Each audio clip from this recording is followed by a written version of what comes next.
बिस्मिल्लाहिर्रहमानिर्रहीम। अस्सलाम वालेकुम स्टूडेंट्स। तो आज हम बात कर रहे हैं एसिड्स, बेसिस और साल्ट्स की। जैसा कि आप लोग जानते हैं कि ये हमारे सिलेबस की आउटलाइन में मौजूद नहीं है। असल में मामला इस तरह है कि with the passage of time मैंने जब मज़ीद एनालाइज किया है अपने सिलेबस आउटलाइन और पेपर पैटर्न को, तो मुझे ये समझ आई है कि हम थोड़ा सा इनोवेट हमें करने की ज़रूरत है। पर्टिकुलरली अगर हम क्रोमेटोग्राफी और सॉल्वेंट एक्सट्रैक्शन की बात करें तो उसकी बहुत ही ज़्यादा बेसिक्स भी अगर हमें सिर्फ पता हो तो वहाँ से हमारा काम बन जाएगा। सॉल्वेंट एक्सट्रैक्शन में तो इवन डिस्ट्रीब्यूशन ला पता हो और तो वो कौन से सॉल्वेंट है जो मिसिबल नहीं होते, इनके बारे में पता हो, तो अगर वहाँ से हमें बेसिक लेवल का सवाल आता है तो हम उसे हल इंशाल्लाह कर लेंगे। और क्रोमेटोग्राफी में एड्सॉर्प्शन और पार्टीशन क्रोमेटोग्राफी बेसिक एफएससी में मौजूद है, वो देख लें तो काम बन जाता है। तो हमने सोचा कि हमें जो ना थोड़ा सा चेंज करना चाहिए रूट को, तो हमने माइनस किया है क्रोमेटोग्राफी और सॉल्वेंट एक्सट्रैक्शन को और उसकी जगह हमने इन कर लिया है एसिड्स, बेसिस और इंडिकेटर्स को। पर्टिकुलरली इसकी वजह ये भी है कि इंडिकेटर्स के अंदर से हमें जो सवाल हैं वो नज़र आए हैं एक दो, और इंडिकेटर्स का सवाल बड़ा लॉजिकल और बेसिक लेवल का सवाल है। और इसमें हम ऐसा उम्मीद करते हैं कि अगर इंडिकेटर्स का सवाल पूछा जा रहा है जो कि एसिड्स बेसिस बाकायदा इनऑर्गेनिक में चैप्टर के तौर पे किसी भी बुक में मौजूद है, तो फिर हम इसको थोड़ा सा टाइम दे दें और ये उम्मीद कर रहे हैं हम कि यहाँ से 2 तक क्वेश्चंस कम से कम जो है ना वो हम अटेम्प्ट कर सकेंगे इंशाल्लाह। तो अगर ये 2 क्वेश्चंस आ जाते हैं तो हमारी ये मेहनत इंशाल्लाह रायगा नहीं जाएगी। जबकि क्रोमेटोग्राफी और सॉल्वेंट एक्सट्रैक्शन वो हमें अभी तक कोई भी अच्छा सवाल देने में नाकाम रही है। तो एक और बात यहाँ पर ज़रूरी है, वो ये कि आपने गौर किया होगा कि हम इनऑर्गेनिक केमिस्ट्री में जो केमिस्ट्री ऑफ एलिमेंट्स है उसके बाद अगला स्टेप हमारा चल रहा था ऑर्गेनिक का, लेकिन हमने ऑर्गेनिक को बाईपास करके हम एंड वाले हिस्से की तरफ आ गए हैं, यानी कि क्रोमेटोग्राफी, सॉल्वेंट एक्सट्रैक्शन और साल्ट एनालिसिस वाला हिस्सा।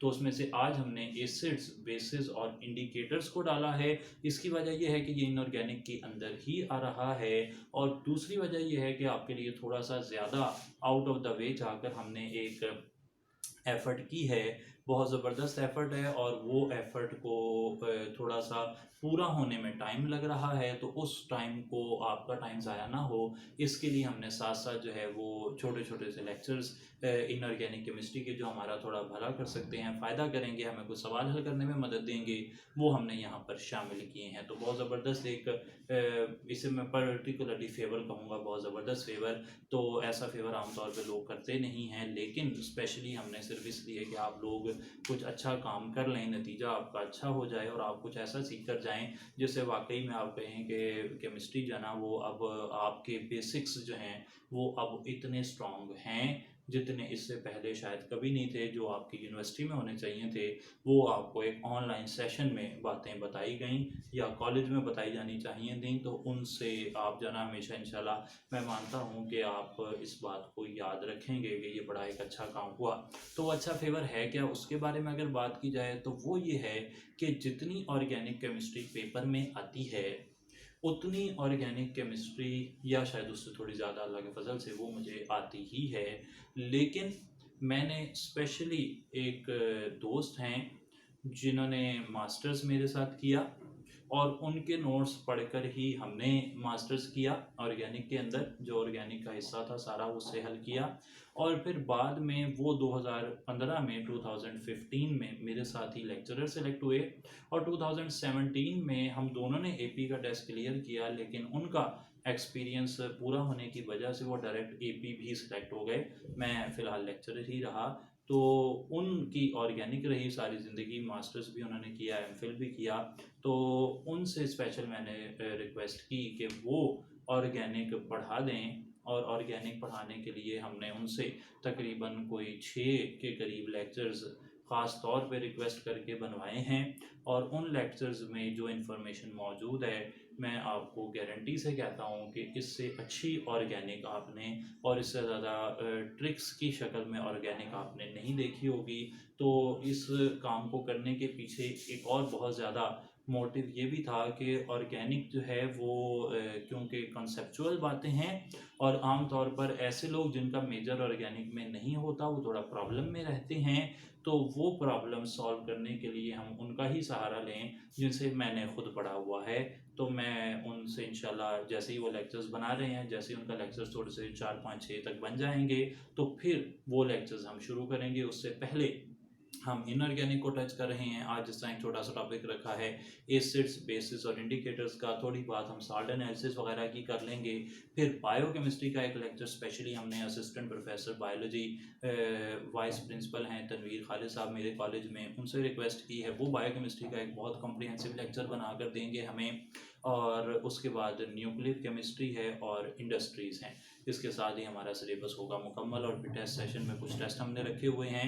तो स्टार्ट कर लेते हैं जल्दी से एसिड्स बेसिस और इंडिकेटर्स पर। आपने कुछ बातें जो पढ़ी हुई हैं, मैं एसिड से स्टार्ट ले रहा हूँ। एसिड आपने पढ़ा हुआ है कि basically it is a proton donor in water. ये कंसेप्ट हम तक पहुंचा है आर्हीनियस के जरिए। Arrhenius was the first scientist जिसने कहा कि जो पानी में प्रोटॉन देगा उसे आप एसिड कहेंगे। बाद में एक और कंसेप्ट भी आया और वो ये था कि जो भी प्रोटॉन दे वो एसिड है, यानी कि ये शर्त नहीं है कि पानी में प्रोटॉन दे या कहीं और दे रहा है। ये कंसेप्ट हमें लॉरी और ब्रॉन्स्टेड ने दिया है। तो तीसरा कंसेप्ट जो हमें बेसिक लेवल का मिलता है वो मिलता है कि जो इलेक्ट्रॉन पेयर एक्सेप्टर होंगे वो एसिड होंगे। ये कंसेप्ट हमें ल्यूइस ने दिया है। तो 3 बेसिक कॉन्सेप्ट्स हो गए। इसके अलावा भी आगे कॉन्सेप्ट्स हैं, हम सैनोविच कंसेप्ट की भी बात करेंगे, लेकिन ये 3 बेसिक कॉन्सेप्ट हो गए। और इनमें जो थर्ड वाला है इलेक्ट्रॉन पेयर एक्सेप्टर, इसके हवाले से अब अगर आगे बात करें तो हम एसिड्स को 2 हिस्सों में क्लासीफाई कर लेते हैं। एक वो हैं जो सॉफ्ट एसिड हैं, एक वो हैं जो हार्ड एसिड हैं। सही है जनाब। सॉफ्ट एसिड जो हैं वो डेफिनेटली वो लार्ज साइज वाले होंगे और स्मॉल चार्ज वाले होंगे। जिनका साइज बड़ा है और चार्ज जिन पर कम है वो होते हैं सॉफ्ट एसिड। और हार्ड एसिड इसके मुकाबले में इनके साइज स्मॉल होते हैं और इनका जो चार्ज होता है वो लार्ज या चार्ज होगा, हायर चार्ज कर सकते हैं।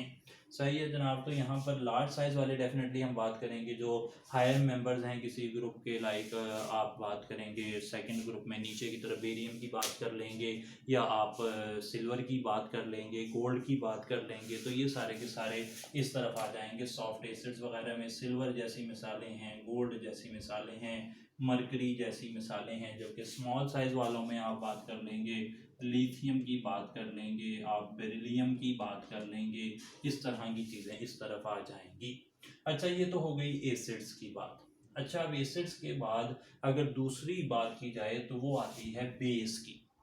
बेस को मैं इस हिस्से में लिख लेता हूँ, बेस को भी यहीं पर डिफाइन कर लेते हैं। बेस वो होती है जो OH नेगेटिव डोनर होगी। ये बात हमें आर्हीनियस ने बताई है, लेकिन लॉरी ब्रॉन्स्टेड ये कहता है कि बेस असल में एक प्रोटॉन एक्सेप्टर को कहते हैं। जो प्रोटॉन ले लेगा वो बेस हो जाएगा। अच्छा, लॉरी ब्रॉन्स्टेड ने जब एसिड बेस दोनों की बात कर ली ना, तो लॉरी ब्रॉन्स्टेड ने हमें केमिकल इक्विलिब्रियम वाले चैप्टर में हमने पढ़ा था कि जो स्ट्रेंथ ऑफ कॉन्जुगेट बेस है उसके हवाले से भी गाइडलाइन दी है। यानी कि अगर एसिड स्ट्रांग होगा तो उसका कॉन्जुगेट बेस वीक होगा, और अगर एसिड वीक है तो उसका कॉन्जुगेट बेस स्ट्रांग होगा। ये इन्फॉर्मेशन भी हमें वहाँ से मिली थी और इस इन्फॉर्मेशन को इस्तेमाल करते हुए कई दफ़ा हम रिएक्शन की फिजिबिलिटी या फिर प्रोडक्ट की स्टेबिलिटी वगैरह को जज भी करते हैं। अच्छा, तीसरे बात आ गया इलेक्ट्रॉन पेयर एक्सेप्टर जो है वो बेस और एसिड होता है, और इलेक्ट्रॉन पेयर जो डोनर होता है वो ल्यूइस एसिड होता है। तो ल्यूइस एसिड जो है सॉरी इलेक्ट्रॉन पेयर डोनर वो लुईस बेस होती है। बेस ने इलेक्ट्रॉन पेयर देना है और एसिड ने इलेक्ट्रॉन पेयर एक्सेप्ट कर लेना है। सही हो गई जी बात। अच्छा, जो इलेक्ट्रॉन पेयर डोनर है बेस, वो भी फिर डेफिनेटली जब एसिड दो तरह के हैं सॉफ्ट और हार्ड एसिड, तो बेस भी दो तरह की होनी चाहिए, सॉफ्ट और हार्ड होनी चाहिए। अच्छा, सॉफ्ट और हार्ड बेस का कंसेप्ट क्या है वो देख लेते हैं। बेस भी दो तरीके से हो जाएंगी। एक को आप कहेंगे कि ये सॉफ्ट बेस है, दूसरे को आप कह देंगे कि ये हार्ड बेस है। अच्छा, अब सॉफ्ट और हार्ड बेस के दरमियान में फ़र्क क्या है। जो सॉफ्ट बेस होगी वो हाई पोलराइजेबिलिटी रखेगी, और हाई पोलराइजेबिलिटी से हम डेफिनेटली लार्ज साइज अंदाज़ा लगा रहे हैं। तो सॉफ्ट एसिड भी बड़े साइज के हैं, सॉफ्ट बेस भी बड़े साइज के हैं, और इनकी इलेक्ट्रोनेगेटिविटी जो है डोनर एटम की वो कम होती है। इलेक्ट्रोनेगेटिविटी कम होने से मुझे फास्फोरस, सल्फर, सिलेनियम, आर्सेनिक वगैरह जैसे एलिमेंट याद आ रहे हैं। तो ये बनाएंगे सॉफ्ट बेस। अगर ये डोनर एटम होंगे तो ऐसी बेसिस सॉफ्ट बेसिस होंगी। हार्ड बेसिस के मुकाबले में इसकी पोलराइजेबिलिटी कम होगी, और पोलराइजेबिलिटी कम होने से मुझे स्मॉल साइज याद आ रहा है, और स्मॉल साइज से अगेन मुझे वो हार्ड एसिड वाली बात याद आती है, उनके साइज भी स्मॉल होते हैं। और इनकी इलेक्ट्रोनेगेटिविटी जो है वो हाई होती है। हाई इलेक्ट्रोनेगेटिविटी से मुझे donor atom like nitrogen, oxygen, fluorine वगैरह याद आ रहे हैं। तो ये हो गए हाई हार्ड बेस टाइप की मिसालें। लेकिन यहाँ पर बहुत सारी बॉर्डरलाइन केसेस हैं, और उन केसेस पर भी हम एक नज़र रख लें। हम इस पर बहुत ज़्यादा मेहनत नहीं कर सकते, क्योंकि हर एक एग्जांपल जो है वो एक डिफरेंट एग्जांपल है। तो इसमें तो जितना भी पढ़ेंगे वो चलता ही जाएगा काम। लेकिन आमतौर पर एक जनरल परसेप्शन के तौर पर हमें ये आइडिया थोड़ा सा पता होना चाहिए कि कुछ सॉफ्ट हैं, कुछ हार्ड हैं। अगर आप हर एक को देखकर डिफ्रेंशिएट नहीं कर सकते, कोई परेशानी नहीं है। मुझे भी अगर आप 4 देंगे तो उनमें से शायद 3 को मैं देखकर बता दूंगा कि ये सॉफ्ट हैं या हार्ड हैं, क्योंकि there are plenty of factors. अलबत्ता ये बात पक्की है कि अगर कैटाइन पर चार्ज 3 या 4 या 5 है तो फिर वो जो है वो हार्ड हो जाएगा, और अगर बेस में फ्लोरीन, ऑक्सीजन या नाइट्रोजन वगैरह डोनर एटम है तो फिर वो हार्ड ही होगी, और अगर फास्फोरस, सल्फर, सिलेनियम, आर्सेनिक वगैरह हैं तो फिर वो सॉफ्ट ही होंगी। और अगर 4D या 5D वाला मेंबर है तो भी वो सॉफ्ट होता है। 4D 5D ट्रांजिशन सीरीज जो है वो सॉफ्ट ही होते हैं एज एन एसिड। सही है, ये कुछ आइडियाज़ हैं, एक दो बारी आप पढ़ेंगे तो इंशाल्लाह कुछ ना कुछ पता लगेगा। लेकिन गारंटी किसी चीज़ की नहीं है कि आपको सारे पता लग जाएंगे। तो आमतौर पर पेपर में ऐसा सवाल हम एक्सपेक्ट कर रहे हैं जो कि क्लियर कट इंडिकेशन हो, जिसमें आपको आइडिया बड़ा आसानी से पता लग सके। अच्छा, इस कंसेप्ट का ना फ़ायदा बड़ा ज़्यादा है। इस फ़ायदे को जो है शैब प्रिंसिपल कहा जाता है। पियरसन नामी साइंसदान ने ये कॉन्सेप्ट दिया है, soft and hard acid and base concept. Soft and hard acid and base concept. और आप कोई भी इनऑर्गेनिक की बुक देखेंगे तो इसकी बहुत सारी एप्लीकेशंस आपको मिल जाएंगी। उन एप्लीकेशंस की जो समरी है वो मैं आपको समझा देता हूँ। हर एप्लीकेशन का जो बेसिक पॉइंट है वो बेसिक पॉइंट ये है कि अगर कहीं सॉल्यूशन के अंदर, रिएक्शन के अंदर एक हार्ड स्पीशी है, चाहे वो हार्ड एसिड हो या हार्ड बेस हो, और दूसरी स्पीशी के अंदर भी एक हार्ड कंपोनेंट है, चाहे वो हार्ड एसिड हो चाहे हार्ड बेस हो, तो फिर वो दोनों आपस में मिल जाएंगे। सही है जी बात, दोबारा से देख लें। अगर एक रिएक्शन है, इसे बना लेते हैं ज़रा। एक रिएक्शन आप इस तरह अंदाज़ा लगाएं कि एक कंपोनेंट है S1H1 और वो मिल रहा है S2 और H2 से। सही होगा जी बात। तो ये वाली कोई सूरत हाल है, और अब आपके पास ये वाला जो है ये सॉफ्ट है और ये हार्ड है, और इसे चेंज कर लेते हैं, ये है H2 और S2। ये वाला हार्ड है और ये वाला सॉफ्ट है। सही जनाब, दो चीज़ें आपके पास मौजूद हैं, और एक के अंदर सॉफ्ट और हार्ड चीज़ आपस में मिली हुई थी। फॉर एग्जांपल आप कोई मरकरी ले लें और मरकरी को ऑक्सीजन से मिला दें। सही है जनाब, मरकरी ऑक्साइड है आपके पास, तो यहाँ पर मरकरी ऑक्साइड आ गया, दूसरे में एक हार्ड है और एक सॉफ्ट मटेरियल है, तो दो सॉल्ट्स हैं। इन दोनों सॉल्ट्स को आप आपस में मिलाएंगे तो नतीजा क्या निकलेगा कि S1 S2 आपस में मिल जाएंगे और H1 H2 आपस में मिल जाएंगे। इस तरीके से रिएक्शन हो जाएगा। तो रिएक्शन होने का अंदाज़ा आप इस तरीके से लगा सकते हैं, यानी कि अगर आपके पास दो चीज़ें मौजूद हैं तो वो साल्ट आपस में रिएक्शन करेंगे कि नहीं, वहाँ पे डबल डिस्प्लेसमेंट रिएक्शन होगा या नहीं, इसका अंदाज़ा आप आसानी लगा सकते हैं। सही होगा जी बात। तो ये आपने देख लिया कि इस तरीके से ये वाली जो बात है ना, ये बेसिस है शेप प्रिंसिपल के तमाम तर यूजेस की। शेप प्रिंसिपल में अगर वो कहता है कि जनाब रिएक्शन की फिजिबिलिटी पता लग जाती है, यही बेस है कि रिएक्शन होगा या नहीं होगा। प्रोडक्ट की स्टेबिलिटी पता लग जाती है, बिल्कुल सही है। अगर प्रोडक्ट हार्ड से मिलकर बना होगा, सॉफ्ट से मिलकर बना होगा तो फिर वो स्टेबल होगा। लेकिन ये बात याद रहे कि अगर एक हार्ड से मिलकर बना हुआ है तो वो सॉफ्ट से जो मिलकर बना है ना, उससे कई दफ़ा ज़्यादा स्टेबल हो सकता है। लेकिन अगर आपके पास एक मिक्सचर है ये वाला कि एक सॉफ्ट बेस थी, एक हार्ड एसिड से मिली हुई थी, तो अगर वो सॉफ्ट एसिड से मिलेगी तो कंपाउंड की स्टेबिलिटी ज़्यादा होगी। सही होगा जी। बात को ज़रा सॉफ्ट हार्ड को ना हम किस तरह लगा रहे हैं, बात को ओवरव्यू समझ लें ज़रा कि एक जैसी चीज़ें सिमिलर साइज, आपने देखा, मैंने बताया आपको कि जो सॉफ्ट एसिड है उसका साइज है लार्ज, सॉफ्ट बेस है उसका साइज है लार्ज। तो सिमिलर साइजेस वाले आपस में अच्छी बॉन्डिंग करते हैं। यही पॉइंट है शेफ प्रिंसिपल की जो बॉटम लाइन है। तो जो हार्ड वाले हैं वो दोनों स्मॉल साइज के हैं, वो आपस में अच्छी बॉन्डिंग करते हैं। जो सॉफ्ट वाले हैं वो बड़े साइज के हैं, वो आपस में अच्छी बॉन्डिंग, अच्छी पैकिंग करते हैं। तो रिएक्शन कौन करेगा? सॉफ्ट से, हार्ड से। स्टेबल प्रोडक्ट कौन बनाएगा? सॉफ्ट से, हार्ड से। प्रेसिपिटेशन किसकी होगी? अगर सिमिलर आइंस आ गए तो फिर वो प्रेसिपिटेट आउट हो जाएंगे। प्रेसिपिटेशन किस में रिएक्शन में होनी है उसका अंदाज़ा भी इस बात पर है कि अगर सिमिलर चीज़ें आपस में मिलेंगी तो फिर वो प्रेसिपिटेट आउट होने के चांसेस ज़्यादा हो जाएंगे। डायरेक्शन ऑफ रिएक्शन भी पता लग जाती है। इस तरह प्लेंटी ऑफ थिंग्स जो हेडिंग्स है वो आपने देख लेनी है शेफ प्रिंसिपल में कि उससे आपको क्या क्या इन्फॉर्मेशन मिलती है, तो वो इन्फॉर्मेशन आप देख लेंगे और उसमें कुछ मिसालें हैं वो भी आपने एक बारी गो थ्रू कर लेनी है। लेड सल्फाइड बड़ी मशहूर मिसाल है। लेड सल्फाइड कम्प्लीटली इनसॉल्युबल है पानी के अंदर, आयरन सल्फाइड इनसॉल्युबल है। तो सॉल्बिलिटी प्रोडक्ट इनका, क्योंकि ये सॉल्ट से मिलकर बने हुए हैं, तो ये पानी में फिर सॉल्युबल होना बंद कर देते हैं। ये पानी के साथ किसी किस्म का अट्रैक्शन जो है वो शो नहीं करते हैं। तो शेफ प्रिंसिपल में इस तरह की बातें काफ़ी सारी हैं।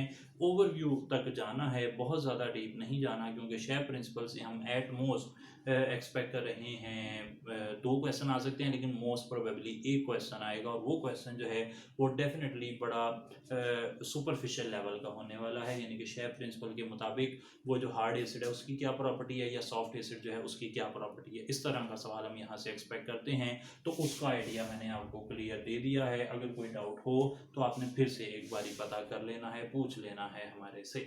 सही है जनाब। अब कुछ बात करते हैं एसिडिटी की, क्योंकि एसिड्स एंड बेसिस में एसिड्स की जो स्ट्रेंथ है और बेस की स्ट्रेंथ है उसके बारे में थोड़ी सी बात हुई है। मैं सबसे पहले ज़रा हाइड्रोक्साइड, हम जो आर्हीनियस कॉन्सेप्ट को ही लेकर चल रहे हैं, हाइड्रोजन और हाइड्रोक्साइड आइंस को, तो हाइड्रोजन आइंस जो देंगे वो एसिड हैं और जो हाइड्रोक्साइड आइंस देंगे वो बेस हैं। बेस की बात की जाए तो 1A ग्रुप में डाउन दी ग्रुप जाते हुए बेसिसिटी इंक्रीज करती है, 2A में जाएं तो down the group basicity increase करती है। और इसकी वजह क्लियर कट, सबसे आसान वो यही कंसेप्ट आप देख सकते हैं। डाउन दी ग्रुप हाइड्रोक्साइड जो है वो स्मॉल साइज का है, वो कैसा है, वो स्ट्रॉन्ग बेस है। सही जी, हाइड्रोक्साइड स्ट्रॉन्ग बेस है। तो ये वीक एसिड से अगर मिलेगा, वो जो barium down the group size बढ़ रहा है, तो साइज बढ़ने से एसिड जो है वो सॉफ्ट होता जा रहा है। सॉफ्ट हार्ड से मिलेगा, अच्छा कंपाउंड नहीं बनेगा, वो डिसोसिएट हो जाएगा, वो पानी में सॉल्युबल हो जाएगा। इसीलिए बेरियम हाइड्रोक्साइड पानी में ज़्यादा सॉल्युबल है। सही होगा जी बात। तो इस पॉइंट को आपने फॉलो कर लेना है। एसिड्स की बात करें तो एसिड की बात ज़रा ज़्यादा लंबी हो जाती है। एसिड्स के अंदर अगर हम बात करें 6A ग्रुप के अंदर, तो 6A ग्रुप में डाउन दी ग्रुप जो एसिडिटी है वो इंक्रीज करती है, और 7A में देखें तो भी डाउन दी ग्रुप एसिडिटी जो है वो इंक्रीज करती है। HI सबसे अच्छा एसिड है, इसके बारे में पहले भी बात हुई है। डाउन दी ग्रुप अभी ये वाटर जो है वो H2S से वीक एसिड है। आप इसे शेफ प्रिंसिपल की बेस पर भी एक्सप्लेन कर सकते हैं, क्योंकि ये जो है एस जो है ये आपके पास सॉफ्ट हो जाएगी बेस, और हाइड्रोजन जो है वो हार्ड एसिड है, तो ये उसमें अच्छा बॉन्ड नहीं बना रहे। सही होगा जी बात। तो ये ग्रुप्स की बात हो गई। अब ज़रा बात करते हैं कि अगर आप लेफ्ट टू राइट पीरियड में जा रहे हैं और आपके पास है मीथेन, मीथेन के बाद आपके पास आ गया अमोनिया, अमोनिया के बाद आपके पास वाटर है, और वाटर के बाद आपके पास HF है, तो यहाँ पर क्या ट्रेंड है? हर एक जगह ना हम अलग अलग चीज़ों की मदद ले रहे हैं अपने आइडिया को कन्वे करने के लिए। यहाँ पर हमने शेफ प्रिंसिपल की मदद से एक्सप्लेन किया कि साइजेस मिसमैच कर रहे हैं, सॉफ्ट और हार्ड का प्रॉब्लम आ रहा है डाउन दी ग्रुप, लेकिन लेफ्ट टू राइट हम सहारा ले रहे हैं लॉरी ब्रॉन्स्टेड कॉन्सेप्ट का, और लॉरी ब्रॉन्स्टेड कॉन्सेप्ट में हम इन सब की बना रहे हैं वाटर से बन रहा है हाइड्रोक्साइड, अमोनिया से बनेगा NH2 नेगेटिव और CH4 से बनेगा CH3 नेगेटिव। अगर ये सब के सब प्रोटॉन दे दें तो इनसे जो कॉन्जुगेट बेसिस बनेंगी वो ये हैं, और कॉन्जुगेट बेसिस की जो स्टेबिलिटी है वो इस तरफ जो है वो इंक्रीज करेगी। स्टेबिलिटी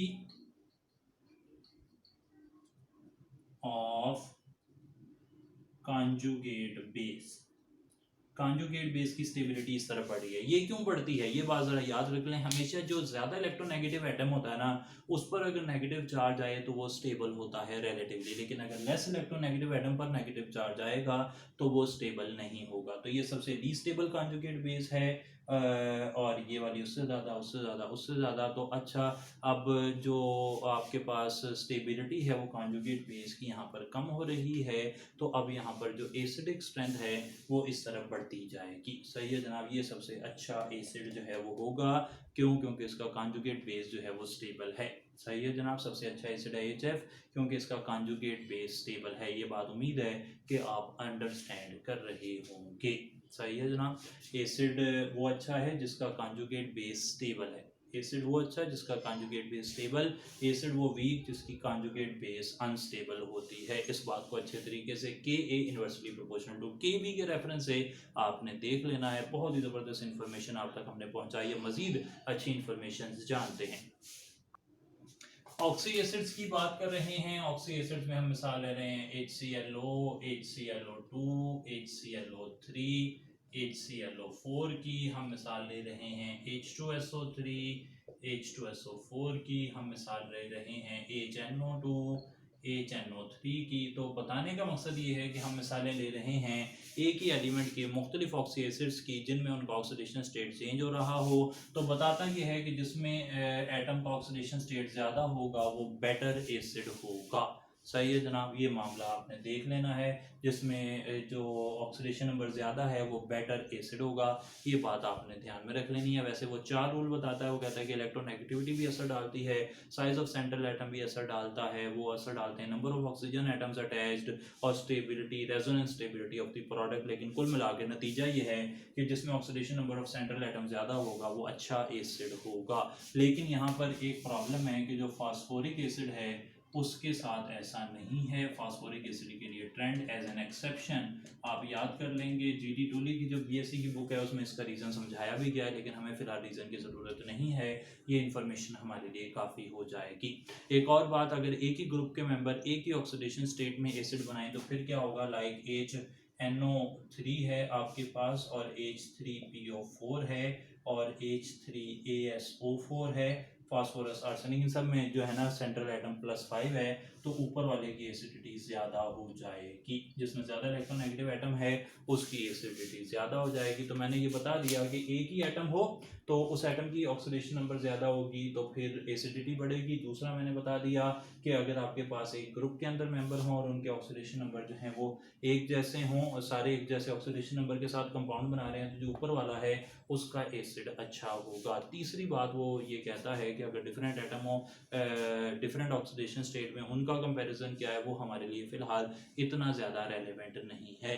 अच्छा, इसके बाद अगर हम बात करें तो एक छोटा सा कॉन्सेप्ट जो है ना वो लेवलिंग सॉल्वेंट का आता है। लेवलिंग सॉल्वेंट जो है ना ऐसे सॉल्वेंट होते हैं जिनके अंदर जो एसिड्स हैं वो कम्प्लीटली आयनाइज हो जाते हैं। तो अगर एसिड कम्प्लीटली आयनाइज हो जाए, फॉर एग्जांपल पानी के अंदर बात करें तो पानी के अंदर नाइट्रिक एसिड भी उतना ही अच्छा आयनाइज होता है जितना अच्छा सल्फ्यूरिक एसिड आयनाइज होता है। तो पानी के अंदर आप इन दोनों की रिलेटिव स्ट्रेंथ उसे मालूम नहीं कर सकते।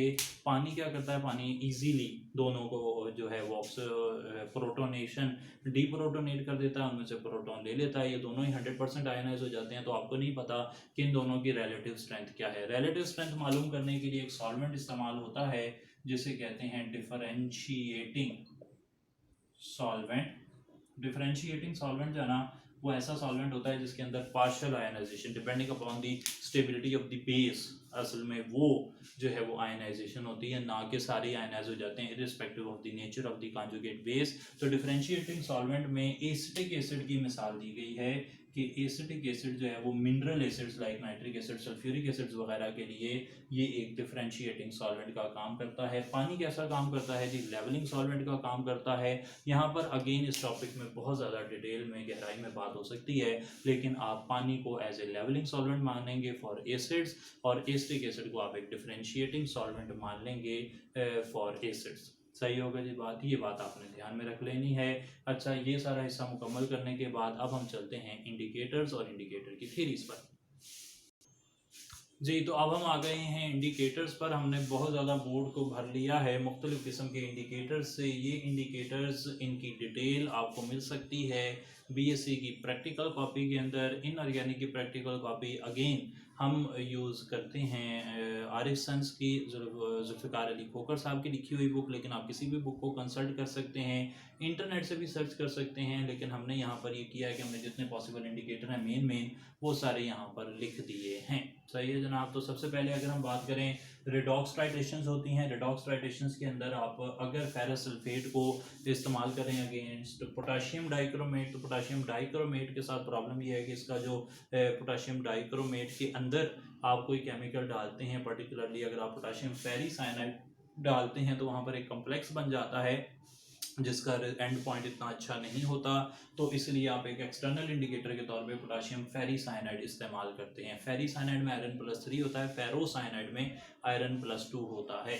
अच्छा, अगर आप इंटरनल इंडिकेटर यूज़ करना चाहते हैं तो डाइफेनाइलामीन, इसका सल्फ्यूरिक एसिड में सोल्यूशन आमतौर पर इस्तेमाल होता है। जो लोग साल्ट एनालिसिस कर चुके हैं वो इसे पहचानते हैं। अच्छा जनाब, अगर आप पोटाशियम परमैंगनेट के साथ रिडॉक्स टाइट्रेशन करें कोई प्रॉब्लम नहीं है। पोटाशियम परमैंगनेट खुद ही सेल्फ इंडिकेटर है और इसका कलर जो पिंक से कलरलेस होता है, आपको पता लग जाता है कि रिएक्शन हो गया है। आयोडीन की टाइट्रेशन दो तरह की होती है, एक डायरेक्ट आयोडीन टाइट्रेशन जिसमें I2 ही यूज़ की जाती है, और एक इनडायरेक्ट आयोडीन टाइट्रेशन जिसमें पोटाशियम हाइड्राइड इस्तेमाल किया जाता है, विच during the course of reaction iodine में कन्वर्ट होता है जो, और वो फिर सोडियम थायोसल्फेट से रिएक्ट करता है। इस तरह की टाइट्रेशन को इनडायरेक्ट आयोडीन टाइट्रेशन कहते हैं। चाहे टाइट्रेशन आयोडीन की डायरेक्ट हो या इनडायरेक्ट हो, इसमें स्टार्च ही इंडिकेटर के तौर पर इस्तेमाल होगा और ये नियर दी एंड पॉइंट डाला जाता है। एंड पॉइंट से मुझे याद आया कि एंड पॉइंट और इक्वलेंस पॉइंट, इन दोनों में फ़र्क आमतौर पर ना लोग, वो जो हमारा एग्जामिनर है वो जब आता है वाइवा का टाइम तब वो पूछ लेता है। तो असल में जो इक्विवेलेंस पॉइंट होता है ना जी, इक्विवेलेंस पॉइंट वो टाइम होता है जब आपके पास, फॉर एग्जांपल अगर मैं एसिड बेस टाइट्रेशन की बात करूं, तो हाइड्रोजन आयन और हाइड्रोक्साइड आयन यानी कि दोनों जो रिएक्टिंग आयंस हैं, रिएक्टिंग स्पीशीज हैं, उनकी कंसंट्रेशंस इक्वल हो जाती हैं। इसे कहते हैं इक्विवेलेंस पॉइंट। लेकिन इक्विवेलेंस पॉइंट पर जो आंखों से देखने के लिए ऑब्जर्वेबल चेंज के लिए हमारे पास कई दफ़ा इंडिकेटर मौजूद नहीं होता, इसलिए फिर हम एंड पॉइंट की तरफ जाते हैं। एंड पॉइंट वो पॉइंट होता है जिस पर इंडिकेटर हमें विजुअल चेंज इतना प्रोमिनेंट दे देता है कि हम उस रिएक्शन को स्टॉप करने की पोजीशन में आ जाते हैं। तो इक्विवेलेंस पॉइंट पर reacting species are in equal concentration पर, एंड पॉइंट पर इंडिकेटर हमें कलर चेंज दे देता है, या इंडिकेटर हमें ऐसी इंडिकेशन दे देता है कि जहाँ पर हम कह सकें कि हाँ ये एंड पॉइंट है, यानी कि यहाँ पर हम इसे कह सकते हैं कि रिएक्शन हो गया। क्योंकि हम रिएक्शन को ऑब्जर्व नहीं कर सकते, हमारी लिमिटेड जो हमारे पास साइट या हमारे जो हवासे खमसा हैं, they are limited in their action, तो इसलिए हमें एंड पॉइंट की ज़रूरत पड़ती है। अगर आप कोई ऐसी टाइट्रेशन करेंगे जिसमें आप कोई इंस्ट्रूमेंट यूज़ कर रहे हैं, फॉर एग्जांपल कंडक्टोमीट्री कर लेंगे आप, कोई बड़ा ज़बरदस्त किस्म का आपके पास इंस्ट्रूमेंट है जो इक्विवेलेंस पॉइंट को डायरेक्ट इंडिकेट कर सकता है, तो फिर एंड पॉइंट की ज़रूरत नहीं पड़ेगी। अच्छा, तो स्टार जो है वो नियर एंड डाला जाता है। क्यों एंड पर डाला जाता है? क्योंकि स्टार शुरू में डाल दें तो ये ज़्यादा स्ट्रॉन्ग बॉन्डिंग बनाता है आयोडीन से, जो काफ़ी देर तक वो एंड पॉइंट को आने नहीं देती। अर्जेंटोमेट्रिक टाइट्रेशन सिल्वर की मदद से की जाती है। इससे आप क्लोरीन की अमाउंट मालूम कर सकते हैं सिल्वर क्लोराइड बनाकर इसमें, क्योंकि एड्सॉर्प्शन का अमल हो रहा होता है एमएससी में। सबसे पहले इनऑर्गेनिक केमिस्ट्री में यही काम करवाया जाता है। तो अगर आप potassium dichromate, potassium chromate basically यहाँ पे यूज़ होता है, जहाँ तक मुझे याद आ रहा है, तो वो मोहर साल्ट जो है वो उसके अंदर, बल्कि मैं चेक कर लूँ 1 मिनट जी ज़रा इसे। जी बिल्कुल ऐसा ही है। पोटाशियम क्रोमेट, मुझे याद आ रहा था कि जब मैंने एमएससी में ये प्रैक्टिकल किया था तो हमने यहाँ पे पोटाशियम क्रोमेट यूज़ किया था, जो कि वो सॉलिड एक प्रेसिपिटेट्स बन जाते थे। प्रेसिपिटेट्स बनने की वजह से ही इसे प्रेसिपिटेशन टाइट्रेशन भी कहते हैं। और प्रेसिपिटेट पर फिर प्राइमरी लेयर और सेकेंडरी लेयर बनती थी। इमरान साहब पंजाब यूनिवर्सिटी इनऑर्गेनिक में, उन्होंने हमें ये करवाई थी टाइट्रेशन। तो पोटाशियम क्रोमेट यहाँ पर यूज़ हो जाता है K2CrO4 उसका फार्मूला बनेगा। तो मोहर्स मेथड, आप इसे कहेंगे। अच्छा, अगर आप फ्लोरीसीन एड्सॉर्प्शन इंडिकेटर यूज़ कर रहे हैं तो वो भी आप इस्तेमाल कर सकते हैं। अगर अर्जेंटोमेट्रिक टाइट्रेशन से आप क्लोरीन या क्लोराइड की अमाउंट मालूम नहीं कर रहे बल्कि थायोसाइनेट के अगेंस्ट आप इसे रिएक्ट करवा रहे हैं तो फिर फेरिक एलम या फेरिक नाइट्रेट आप इसे यूज़ करेंगे एज एन इंडिकेटर। और इस मेथड को वोलहार्ड्स मेथड कहते हैं, इसे मोहर्स मेथड कहते हैं। तो वोलहार्ड और मोहर ये कहीं नाम आपने और भी यकीनन सुने हुए हैं। कम्प्लेक्सोमीट्रिक टाइट्रेशन की तरफ आ जाएं तो इसमें मेटालोक्रोमिक इंडिकेटर इस्तेमाल होते हैं जो कॉम्प्लेक्स बनाते हैं, जो कलर देते हैं मेटल आइंस के साथ। इनमें मशहूर है इरियोक्रोम ब्लैक टी जो EDA टाइट्रेशन में इस्तेमाल होता है। इरियोक्रोम ब्लैक टी जिसे सोलोक्रोम ब्लैक टी भी कहते हैं, इसका नाम भी हमने MSc में ज़्यादा सुना होता है, BSc में तो हमें कोई खास प्रैक्टिकल करवाता नहीं। लेकिन अगर आप BS कर चुके हैं, जो कि काफ़ी लोग आप में से किया है आप लोगों ने, तो उन्होंने इसका नाम काफ़ी पहले सुना होगा। मैं 2 साल BSc करके गया था तो मुझे इनका नाम जो है वो इतना ज़्यादा फेमिलियर नहीं था इनके साथ एट द कॉलेज लेवल। तो म्यूरेक्साइड दूसरा इंडिकेटर है। म्यूरेक्साइड आमतौर पर ना वो कैल्शियम और मैग्नीशियम से हार्डनेस जब मालूम करनी होती है तो उसमें हम स्पेसिफिकली मैग्नीशियम की हार्डनेस अगर मालूम करनी हो तो उसके लिए हम म्यूरेक्साइड की तरफ चले जाते हैं। एक कैल्कोन है जो कि कैल्शियम के लिए इस्तेमाल होता है। और कम्प्लेक्सोमीट्रिक टाइट्रेशन में आमतौर पर EDT टाइट्रेशन ही इन्हें कहते हैं क्योंकि इनमें इस्तेमाल किया जाता है EDT। निकल आइंस है, निकल आइंस के लिए बड़ा मशहूर DMG कम्प्लेक्स होता है। निकल के लिए डाइमिथाइल ग्लाइऑक्साइड इस्तेमाल होता है। सही। तो इस तरह की कुछ इंडिकेटर्स हमने यहाँ पर बात कर ली। इंडिकेटर्स के बाद इंडिकेटर्स की थीरीज़ की बात करें तो इंडिकेटर की थीरीज़ में मेन पोस्टुलेट वो ये कहता है कि इंडिकेटर या तो वीक एसिड होता है या वीक बेस होती है। फॉर एग्जांपल फिनोल्फ्थलीन एक वीक एसिड की मिसाल है और मिथाइल ऑरेंज एक वीक बेस की मिसाल है। अच्छा, वो कहते हैं कि इंडिकेटर्स जो है ना वो 2 तरह की, वो they are basically organic compounds और ये 2 फॉर्म में एग्जिस्ट करते हैं। लिख लेते हैं बल्कि जी। तो बात चल रही थी इंडिकेटर्स की। इंडिकेटर्स में हमने एक नाम लिख लिया फिनोल्फ्थैलीन और दूसरा नाम हमने लिख लिया मिथाइल ऑरेंज। तो फिनोल्फ्थलीन जो है वो अगर आप उसकी बात करते हैं तो फिनोल्फ्थलीन आमतौर पर एज ए स्मॉल एसिड काम करती है और methyl orange as a weak base काम करता है। मिथाइल ऑरेंज 3.1 से 4.4 की रेंज में आपको कलर दे देता है और इसका कलर जो है वो रेड से येलो के दरमियान वेरी करता है। अच्छा, दोनों इंडिकेटर्स जो है ना इनके बारे में एक बात कॉमन है, उसे वो कहते हैं क्विनोनॉइड थ्योरी या बेंजीनॉइड थ्योरी। तो वो कहते हैं कि जो इंडिकेटर्स हैं they are basically number 1 organic compounds. Organic compounds होते हैं, उनकी 2 फॉर्म्स होती हैं। एक को आप कहते हैं क्विनोनॉइड फॉर्म और एक को कहते हैं बेंजीनॉइड फॉर्म। और असल में होता ये है कि वो जब प्रोटॉन देते हैं या हाइड्रोक्साइड देते हैं तो ये दोनों जो है ना इनके दरमियान में टॉटोमेरिज्म की फॉर्म में ये एग्जिस्ट करते हैं। एक फॉर्म जब दूसरी फॉर्म पे डोमिनेट हो जाएगी तो उसका कलर आपको ऑब्जर्व हो जाएगा। और आम तौर पर देखा यह गया है कि क्विनोनॉइड फॉर्म जो है ये एक डार्कर कलर की फॉर्म है। तो क्विनोनॉइड की वजह से कलर ज़्यादा आमतौर पर आता है। जहाँ तक बात हो रही है जी मिथाइल ऑरेंज की, तो मिथाइल ऑरेंज 3.1 पर रेड आपको नज़र आता है, 4.4 पर ये येलो नज़र आ जाता है। और अगर हम फिनोल्फ्थलीन की बात करें तो फिनोल्फ्थलीन 8.2 से 10 की रेंज में कलर शो करता है। 8.2 पर ये कलर लेस हो जाता है जबकि 10 पर ये पिंक हो जाता है। और याद रहे जैसा कि मैंने कहा कि जो स्ट्रॉन्गर कलर है वो हमें नज़र आता है क्विनोनॉइड फॉर्म में, तो क्विनोनॉइड फॉर्म यहाँ पर 10 पर आपको मिल जाएगी। और इसी तरीके से यहाँ पर जो रेड कलर है वो भी आपको क्विनोनॉइड फॉर्म की वजह से नज़र आएगा। ये इन्फॉर्मेशन भी आपके पास होनी चाहिए। तो यहाँ पर अगर कुल समरी मैंने अभी जो आपको बताई है वो ये है कि एक इंडिकेटर ऑर्गेनिक कंपाउंड है, या तो वो एसिड होता है या बेस होती है। फिनोल्फ्थलीन एसिड की मिसाल ले लें, मिथाइल ऑरेंज बेस की मिसाल ले लें। एसिड हो या बेस हो उसकी 2 फॉर्म्स होंगी, क्विनोनॉइड या बेंजीनॉइड। क्विनोनॉइड डार्कर कलर की होती है और आमतौर पर इन दोनों केसेस में वो बेस की अंदर जो है वो क्विनोनॉइड फॉर्म आपको मिल रही थी। अच्छा, ये जो फिनोल्फ्थलीन है वो 8.2 पर कलरलेस है, इसीलिए आप में से जिन लोगों ने टाइट्रेशंस की वो जब एसिड ब्यूरेट में लेते हैं तो जिसे टाइट्रेंट कहते हैं वो उसके लिए डिसअपियरेंस ऑफ पिंक कलर इस्तेमाल करते हैं एज एंड पॉइंट। और अगर आप मिथाइल ऑरेंज को इस्तेमाल कर रहे हो तो मिथाइल ऑरेंज के लिए आप कलर जो है वो रेड कलर जो है उसे यूज़ कर लेते हैं, यानी कि येलो से रेड की तरफ जब कलर जाता है तो उसे एंड पॉइंट के तौर पर इस्तेमाल करते हैं। Definitely phenolphthalein strong acid strong base जो है, यानी कि स्ट्रॉन्ग एसिड और स्ट्रॉन्ग बेस टाइट्रेशन जो है, क्योंकि इनका एंड पॉइंट जो है वो नियर 8 या 9 या 10 के पास आएगा तो सोल्यूशन बहुत बेसिक होगा। डेफिनेटली बेस के अंदर जो है ना, जब आप डालेंगे सोडियम हाइड्रोक्साइड, पीएच 10 से ज़्यादा हो जाएगी, पिंक कलर आ गया।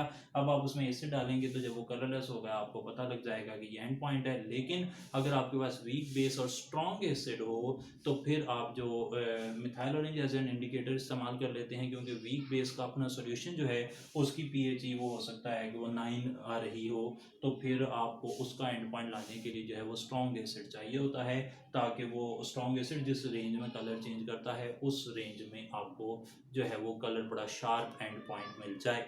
ये कुछ बेसिक इन्फॉर्मेशन जो आपको पहुंचाई जा सकती थी वो हमने पहुंचाई। यहाँ पर अब मैं थोड़ा सा आपको ये कहूँगा कि आपको खुद से अब थोड़ा सा काम इस हिस्से में करना पड़ेगा, क्योंकि ये हिस्सा लिमिटेड नहीं है, ये अनलिमिटेड है। बहुत ज़्यादा डाटा यहाँ पर आप इकट्ठा कर सकते हैं। मेजर तमाम तर बातें वो मैंने आपको बता दी हैं और पेपर पॉइंट ऑफ व्यू से इंशाल्लाह ये काफ़ी हो जाएंगी। लेकिन जो इंटरव्यू है उसमें इसके अलावा भी बातें आ सकती हैं। तो सॉल्ट एनालिसिस और बीएससी के जो प्रैक्टिकल्स हैं, पर्टिकुलरली इनऑर्गेनिक के प्रैक्टिकल्स की अगर बात की जाए, पेपर में एग्जामिन जो हमारा इंटरव्यूअर है उसे बहुत पसंद होते हैं। तो ये आपने साइट पर कभी टाइम मिले तो इसको बहुत ज़्यादा जो है ना वो आपने फोकस करना है, इसको छोड़ना नहीं है, वरना आपको इंटरव्यू में परेशानी हो सकती है। पेपर के लिए सारा काम अल्लाह का शुक्र है मैंने करवा दिया है और कोई उम्मीद है कि इसके बाहर से सवाल आपको नहीं आएगा।